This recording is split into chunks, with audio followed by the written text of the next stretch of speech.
Mes frères pasteurs, personne au monde n'est écouté plus que vous en Afrique. Faites votre devoir. Votre devoir, ce n'est pas seulement de prêcher l'abondance. Votre devoir, ce n'est pas seulement de bénir les mariages ou de prêcher sur les mariages. Parce qu'apparemment, généralement, ces derniers temps, beaucoup de pasteurs sont devenus spécialistes en exhortation sur le mariage. Parce que ça marche. Prêchez la vérité. Dites au gouvernement d'arrêter de voler, d'arrêter de piller le peuple. Mais pour commencer, s'il vous plaît, je vous demande de liker ou de vous souscrire à notre nouvelle chaîne qui s'appelle Votre Frère. Cette nouvelle chaîne a été créée en redondance à celle-ci, dans le but de préserver nos vidéos au cas où cette chaîne disparaîtrait. Parce que voilà, on a reçu quelques avertissements. Pour quelle raison, je ne sais pas. Je ne saurais vous expliquer. Allez vous abonner à notre nouvelle chaîne qui s'appelle Votre Frère. Le lien sera placé à l'endroit qu'il faut. Les vidéos seront publiées là-bas chaque jour, en tout cas pour préserver celles-ci et ne pas les perdre pour toujours. Et aussi, de nouvelles vidéos qui n'ont peut-être jamais été publiées ici seront publiées là-bas. Donc si vous êtes abonné ici, allez-y, abonnez-vous là-bas maintenant, n'attendez pas, avant de suivre cette vidéo. 60 ans après l'indépendance, on peut en toute honnêteté se poser les questions sans avoir froid dans les yeux. Où sommes-nous? Nos parents ont réclamé l'indépendance, ils ont souhaité être libres, se diriger eux-mêmes, prendre les manettes de leur propre destinée. Mais aujourd'hui, où sommes-nous? C'est vrai que l'Afrique a continué à être manipulée par l'Occident, par plusieurs moyens. Mais avec le semblant de liberté que nous avons, qu'est-ce qu'on en a fait?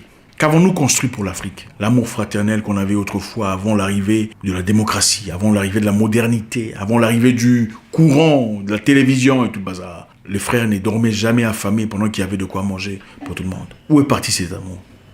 Avez-vous remarqué qu'en Afrique, généralement, quand on est plus âgé, on a tendance à imposer ses idées, ses pensées, parce que dans un cadre africain, celui qui est plus âgé, très généralement, est perçu comme le plus intelligent, le plus sage, ou le plus doté d'expérience, n'est-ce pas?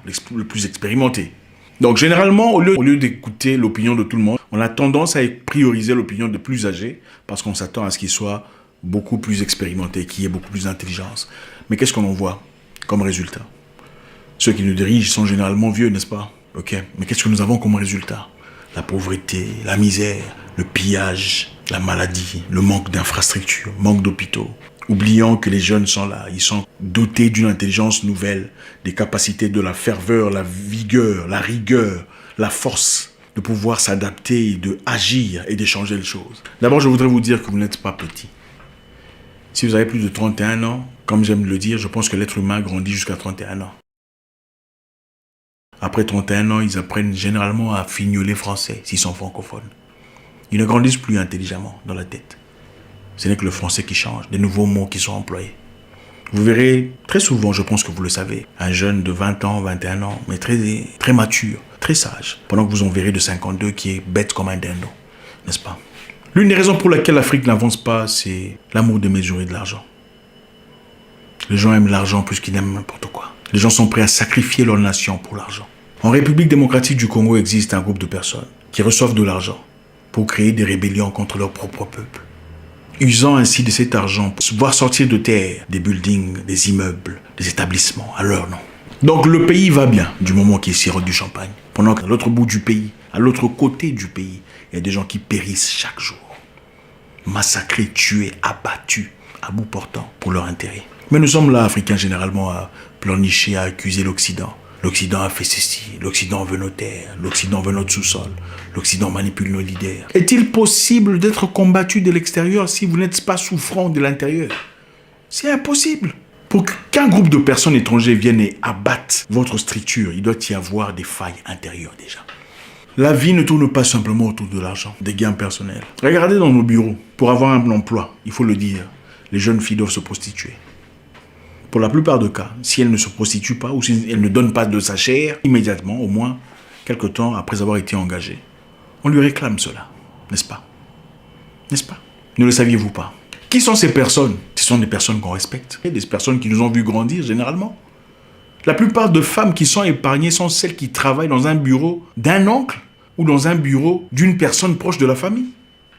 Pourquoi on a normalisé ces histoires? Parce que nous sommes informés, nous savons exactement ce qui se passe. Beaucoup de gens sont obligés de rester à la maison parce qu'ils ne peuvent pas accepter des choses incroyables qui leur sont demandées. Pourquoi l'Africain oppresse-t-il son propre frère? Il y a des gens ici qui sont compétents, des jeunes hommes qui ont fait l'université, qui ont les capacités qu'il faut pour assumer les rôles qu'il faut dans les bureaux qu'il faut. mais ils sont incapables d'entrer. Parce que vous avez choisi de placer votre petite nièce à la place de cette jeune dame qui a bossé très dur, qui est partie à l'université, qui a acquis ses compétences de manière légale.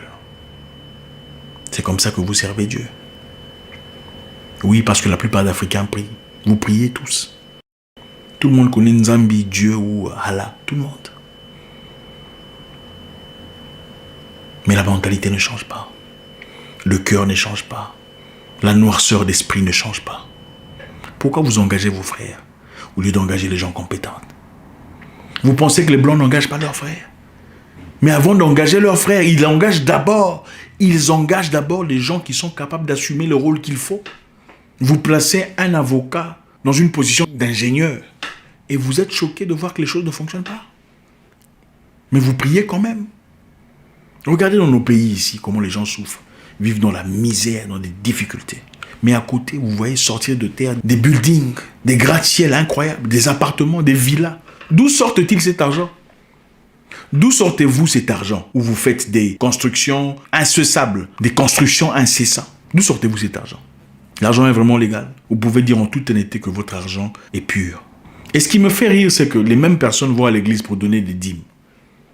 Pourquoi vous donnez la dîme avec de l'argent volé? Quand vous faites un truc, écoutez, quand vous faites un truc dans votre bureau, un truc qui n'est pas reconnu officiellement, c'est du vol. Même si votre directeur est au courant, c'est du vol. Si cet argent était censé servir à autre chose, vous l'avez utilisé pour des gains personnels, c'est du vol. Ayez honte d'emmener une partie de cet argent en forme de dîme à votre église. C'est du vol. La plupart des gens prétendent prier, mais leur comportement ne change pas. L'Afrique va mal, c'est à cause de nous. L'Africain. L'Africain est un voleur, généralement. Il adore l'argent, le prestige. Il veut avoir la plus grande voiture, la plus grosse maison. Vivant dans les quartiers les plus huppés de la ville. Même si cela coûte quelque chose, ou la vie d'une personne quelque part. Du moment qu'il sera du champagne, c'est pas un problème. Moi, j'ai hâte de voir un jour un pasteur dire à son peuple ou dire à ses fidèles, venez remettre votre dîme. Et ensuite dire que tout celui qui sait que cet argent est mal acquis revienne ici retirer son argent.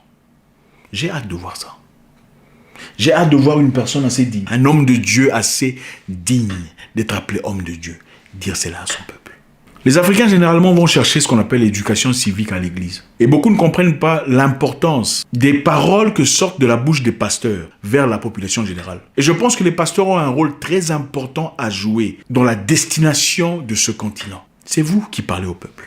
Beaucoup de gens écoutent mieux leur pasteur qu'ils n'écoutent leurs parents. Beaucoup de gens appellent papa leur pasteur qui n'appellent papa leur papa biologique. Vous avez une responsabilité. Il ne suffit pas de prêcher les gens l'abondance, la réussite, l'élévation, les voyages. Il faut prêcher la vérité.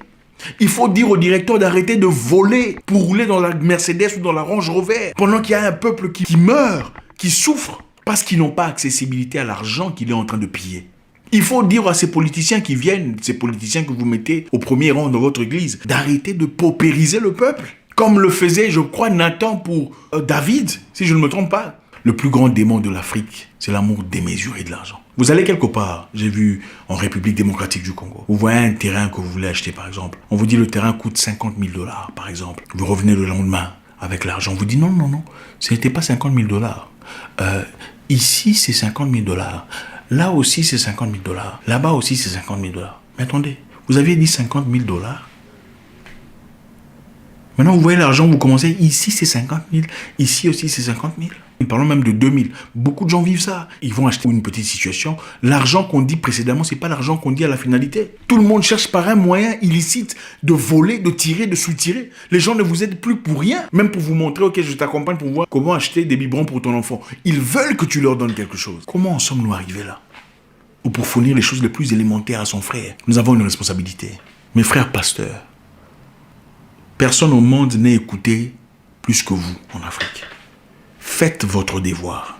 Votre devoir, ce n'est pas seulement de prêcher l'abondance. Votre devoir, ce n'est pas seulement de bénir les mariages ou de prêcher sur les mariages. Parce qu'apparemment, généralement, ces derniers temps, beaucoup de pasteurs sont devenus spécialistes en exhortation sur le mariage. Parce que ça marche. Prêchez la vérité.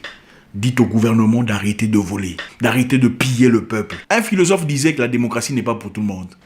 La démocratie ne doit pas être accordée à un peuple immature.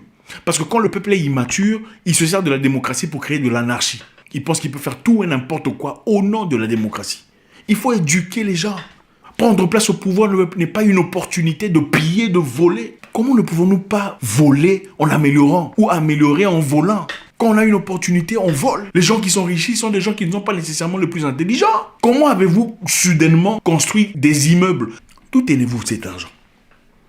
Il faut avoir honte. L'Afrique souffre. C'est incroyable. On a même créé cette situation ici où les gens ont reçu de l'argent pour accepter qu'il y a cette situation que vous connaissez. C'est honteux.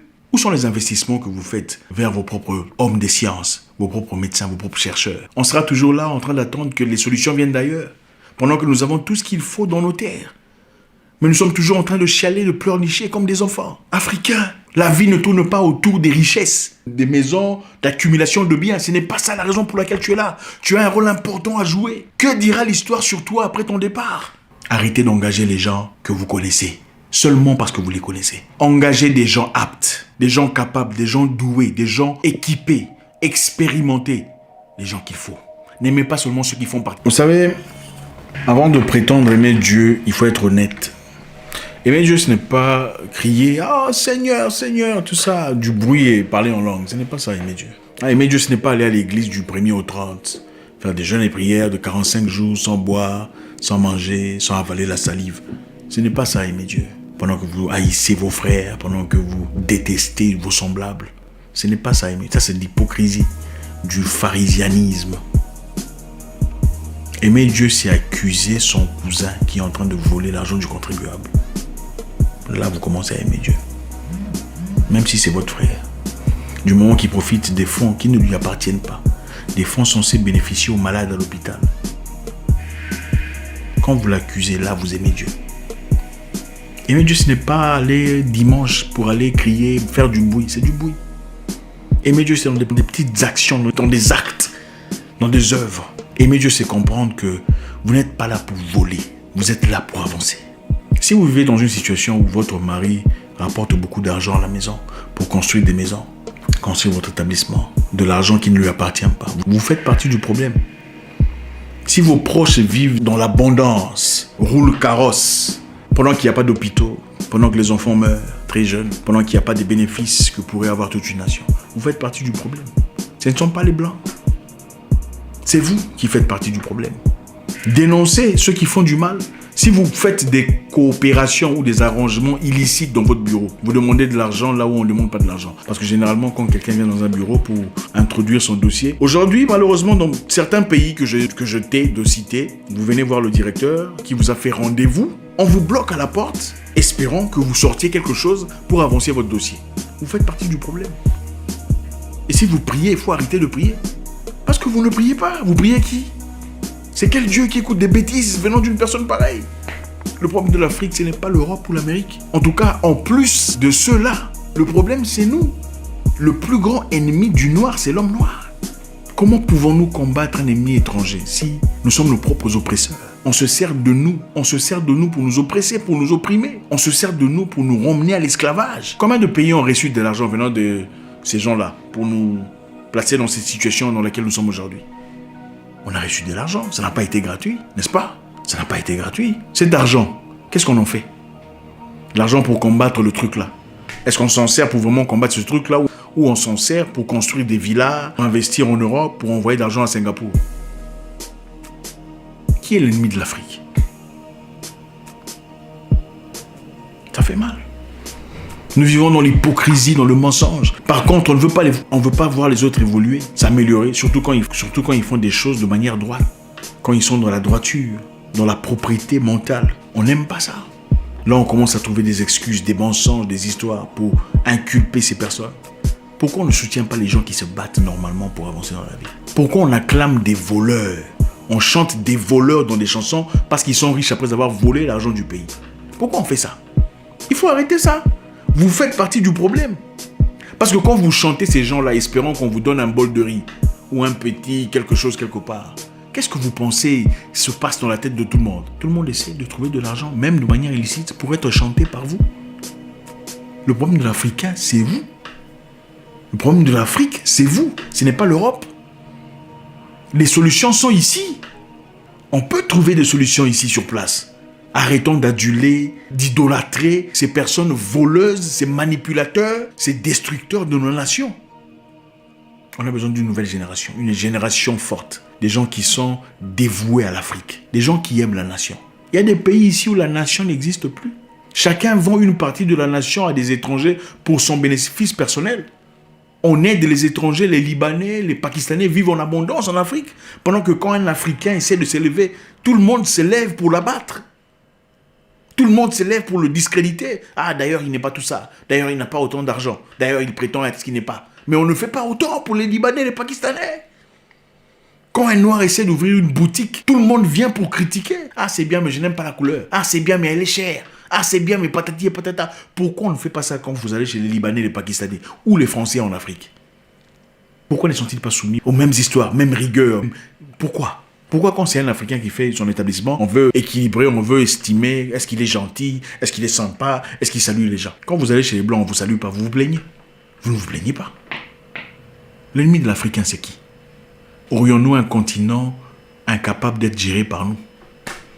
Il y a des pays ici qui seront coupés en morceaux très bientôt. Je vous l'ai dit, parce que le pays est trop grand pour son peuple. Je vous dis la vérité. Si vous voulez comprendre la mentalité d'un peuple, regardez comment ce peuple se comporte en plein embouteillage dans les rues.